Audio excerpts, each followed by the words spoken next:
Hillstead Museum in Farmington, Connecticut is a place where art and nature flourish together, just as the family that designed this estate intended. Hillstead is a colonial revival house built at the turn of the 20th century and maintained today just as it was when the family that built it lived here. Hillstead is their outstanding art collection. Hillstead is 150 acres of fields, trails, and scenic views. Hillstead is Maymarket and other seasonal events for the whole family. Hillstead is also a beautiful sunken garden, the site of the annual Sunken Garden Poetry Festival. This program and the ones that follow are an invitation to you to attend this summer's series of poetry and music events. Welcome to Hillstead Museum. If you are a poetry lover or just appreciate an evening of the arts in a beautiful setting, come to Hillstead Museum this summer for the Sunken Garden Poetry Festival. The festival offers poetry and music on 3 Wednesday evenings and 2 Sunday afternoons all summer long. People love the informality and outdoor setting of this festival. You can bring lawn chairs or blankets, pack a picnic, or buy dinner and wine from the vendors here. There's an hour of live music first, anything from jazz to folk to classical, and then you can hear some of the best poets in the country read poetry that is relevant and accessible.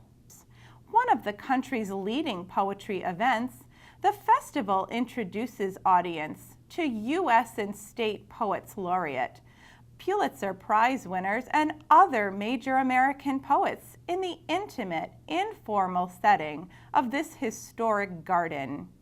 The festival's ongoing popularity is evidence that poetry still holds an important place in American culture, and that poetry has a unique power to remind us of our own common humanity. For this series of television programs, we have picked readings from the summer of 2015. We hope they will give you an idea of what it's like to spend an evening or an afternoon in the Sunken Garden at Hillstead. And we hope you'll join us in the summer of 2016. This summer, Hillstead welcomes the following headlining poets. On Wednesday, June 22nd, Heather McHugh. On Sunday, July 10th, Brian Turner. On Wednesday, July 20th, Edward Hirsch. On Sunday, August 7th, United States Poet Laureate Juan Felipe Herrera. And on Wednesday, August 17th, Kwame Dawes and the winners of the annual Hillstead Fresh Voices Student Poetry Competition.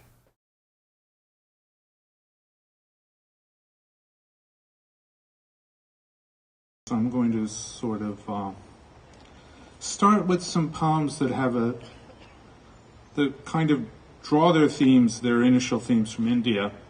And another reason I want to do this, 2 other reasons I want to do this is because I've been sort of fascinated by the recent brouhaha over immigration and have been following with great interest the antics of Donald Trump. Also, for another more melancholy reason, my father died this past winter, and he had come here from India in 1955, and he was almost 91, and he lived a long life, and he had a good, clean death. So the melancholy is kind of personal to me. If I step back and look at his existence, I can see that his life was resolved and it was fulfilled. But there was no reason for anyone to think at its inception that it would be so, because he had a hard life.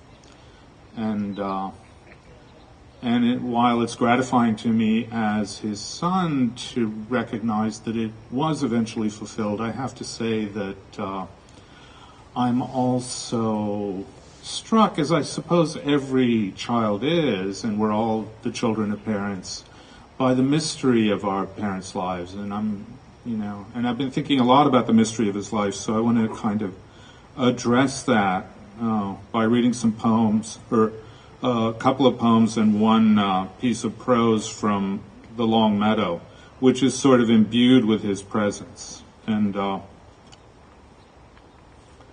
the first poem I'm going to read is called A Fable. And it's based on one of Aesop's fables, and it's Indian in this way. As some of you probably know, Aesop's fables weren't written by Aesop.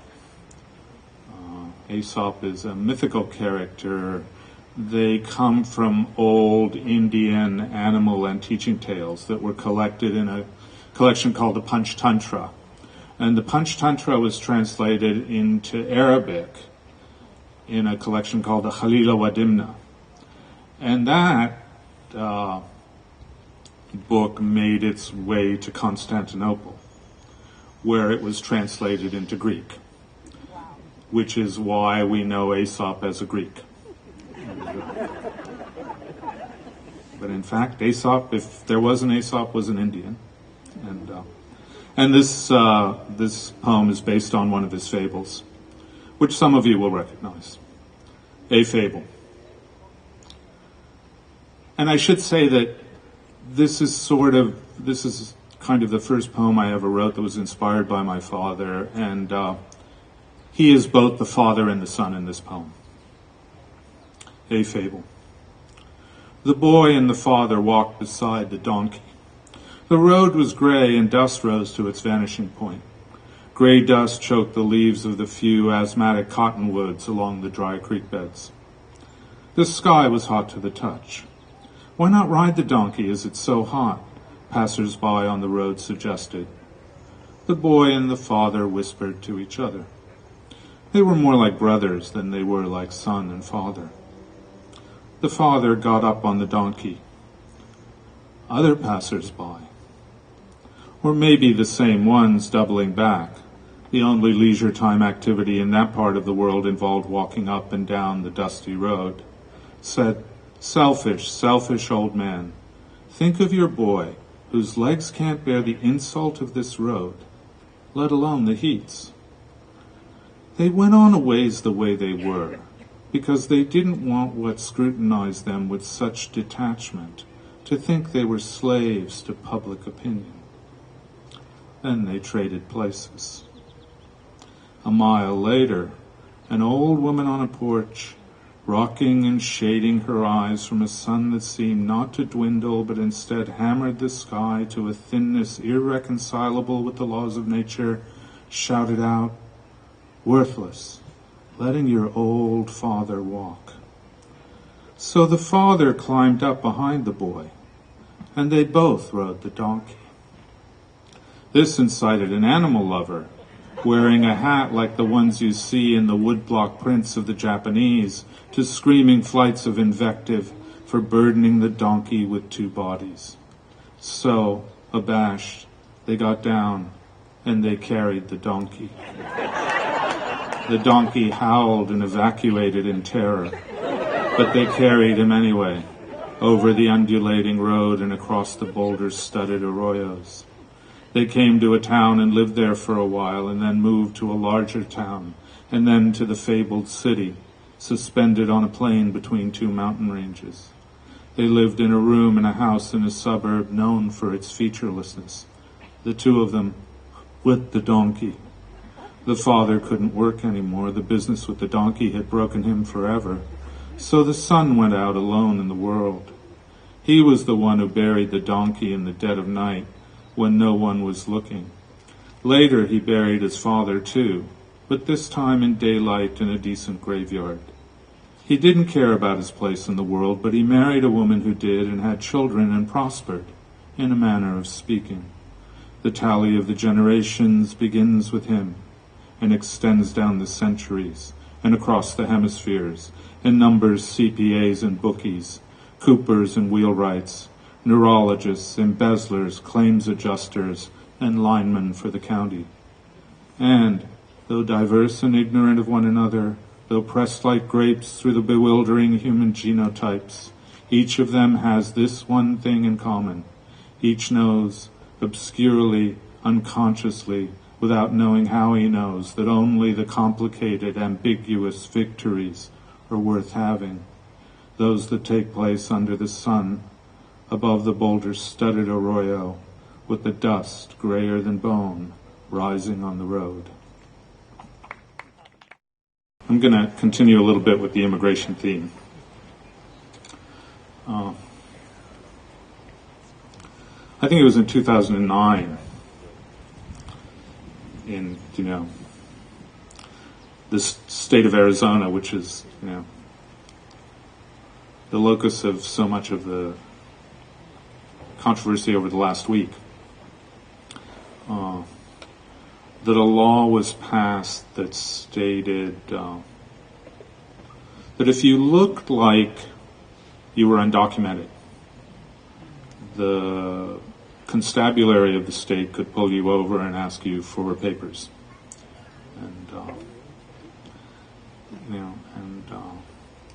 When I was a kid, I used to be very political, and I would have been indignant.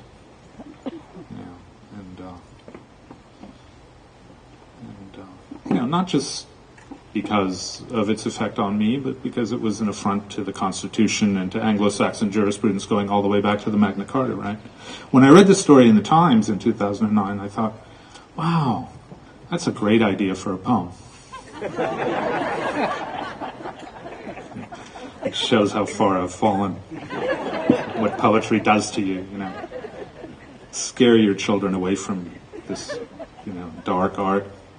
Anyway, the poem is called Trailing Clouds of Glory, and that's a line, as many of you will recognize, from Wordsworth's Immortality Ode.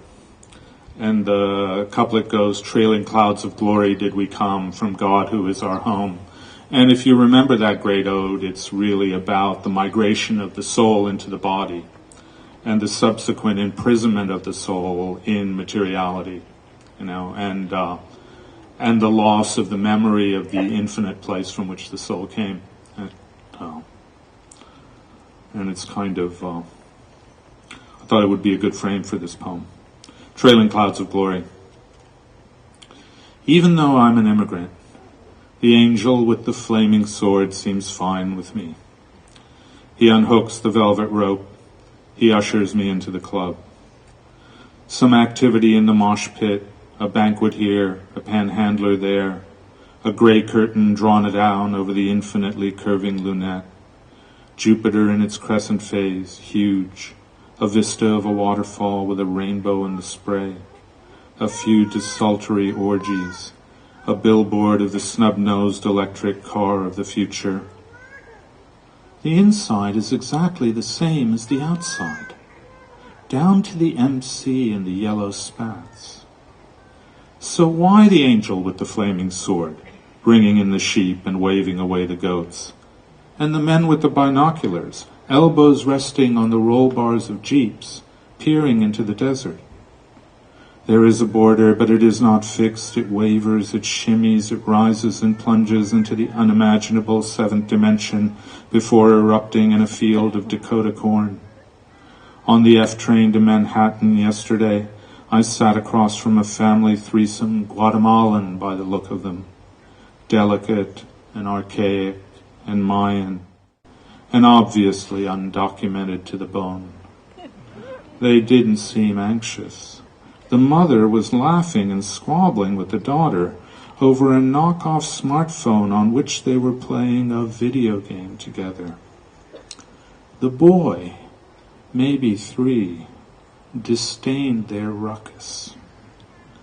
I recognized the scowl on his face, the retrospective maskless rage of inception. He looked just like my son when my son came out of his mother after 30 hours of labor. The head squashed, the lips swollen, the skin empurpled and hideous with blood and afterbirth. Out of the inflamed tunnel and into the cold room of harsh sounds. He looked right at me with his bleared eyes. He had a voice like Richard Burton's. He had an impressive command of the major English texts. I will do such things, what they are, yet I know not. But they shall be the terrors of the earth, he said. The child, he said, is father of the man. Thank you.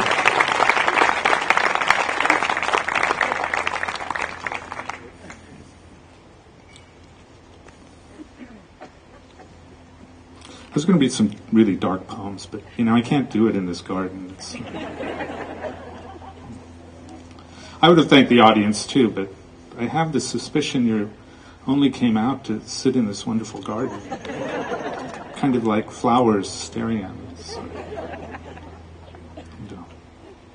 I subscribe to. Do any of you subscribe to a magazine called Science News? No. It's a weekly digest of all the recent scientific developments, and I've been subscribing to it for like 25 years. And the magazines come every week, and they pile up and pile up and pile up, and I never read them.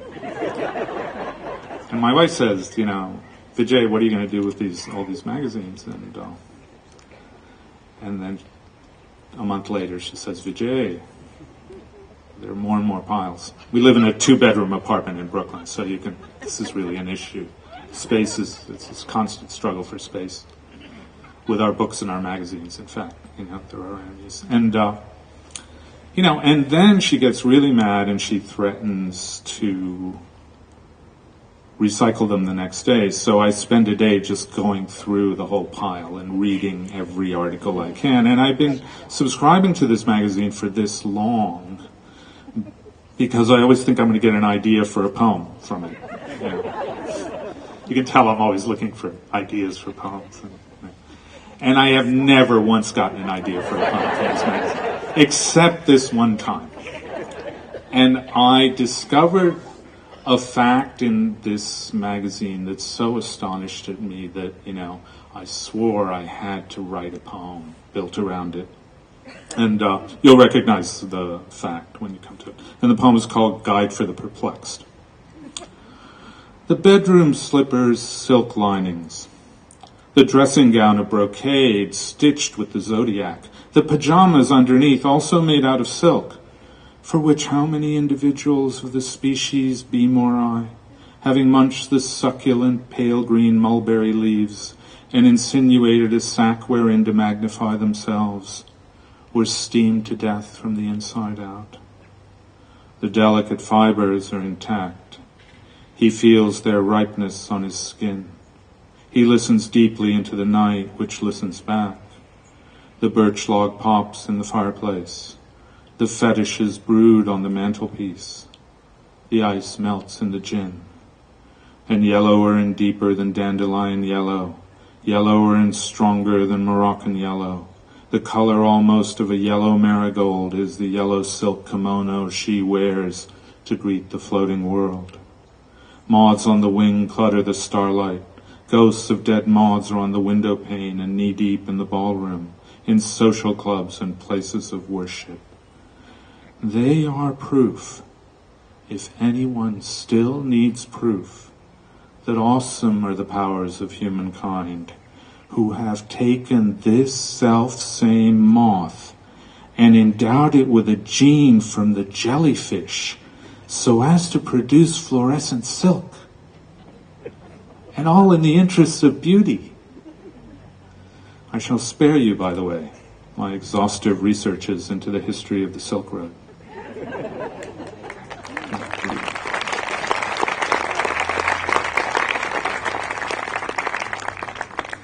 There's been a dream in American poetry since the 1960s of writing a poem of the moment that, in fact, the metaphysical truth that we all confront is that our life is just lived in the moment, and only the moment is real, and nothing else is real, and everything else is kind of a myth, an illusion, a fabrication, kind of like all of the other primitive myths we have discarded, and of course there's a great school of poetry called the New York School of Poetry.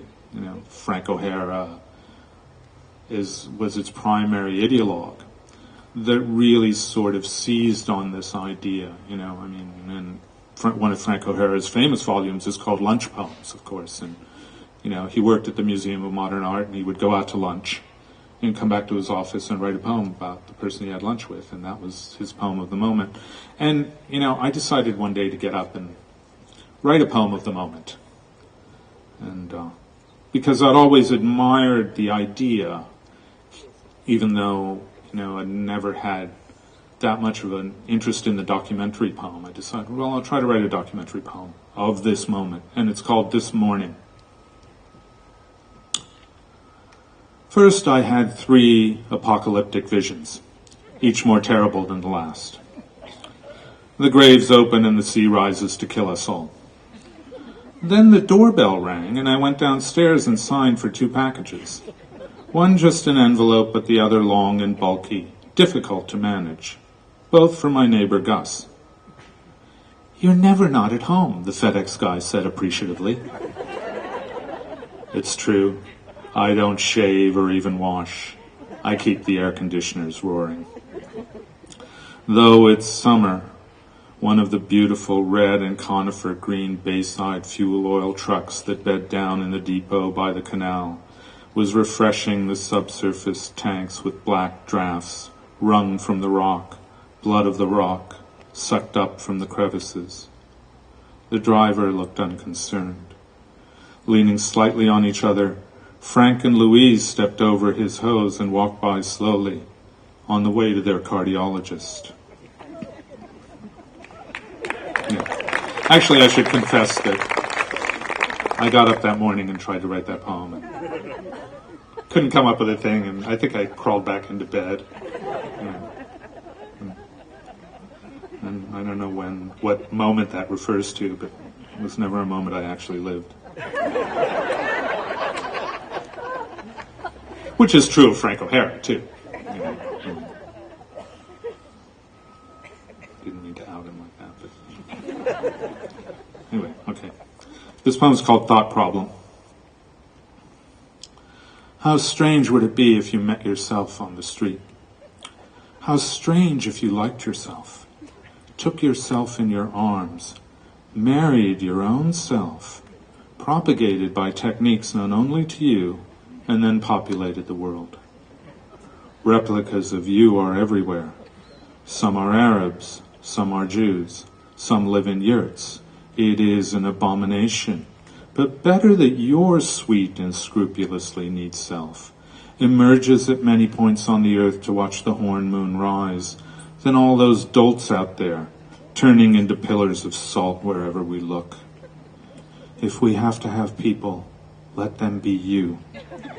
Spritzing your geraniums, driving yourself to the haberdashery, killing your supper with a blowgun. Yes, only in the forest do you feel at peace, up in the branches and down in the terrific gorges. But you've seen through everything else. You've fled in terror across the frozen lake. You found yourself in the sand, the palace, the prison, the dockside stews. And long ago, on this same planet, you came home to an empty house, poured a scotch and soda, and sat in a recliner in the unlit rumpus room, puzzled at what became of you.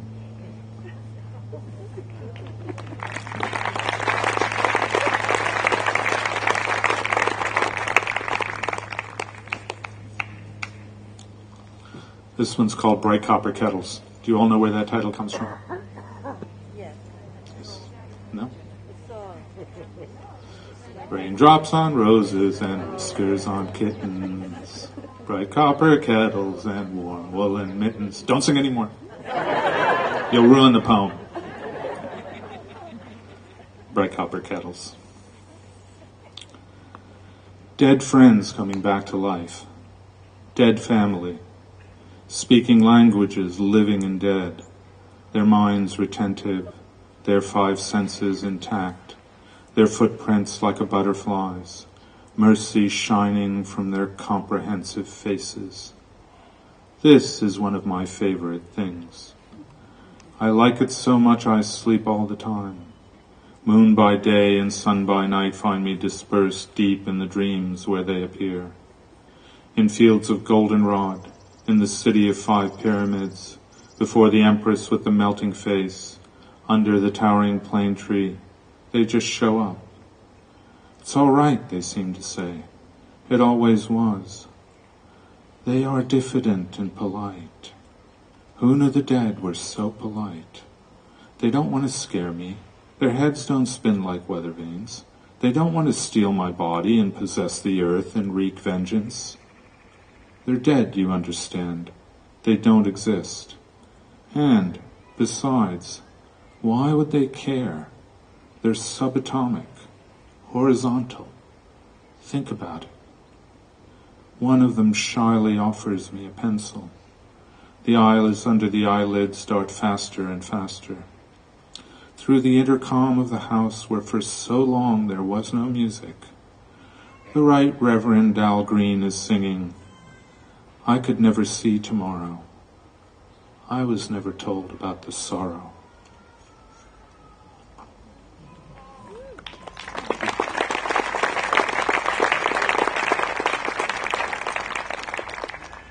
And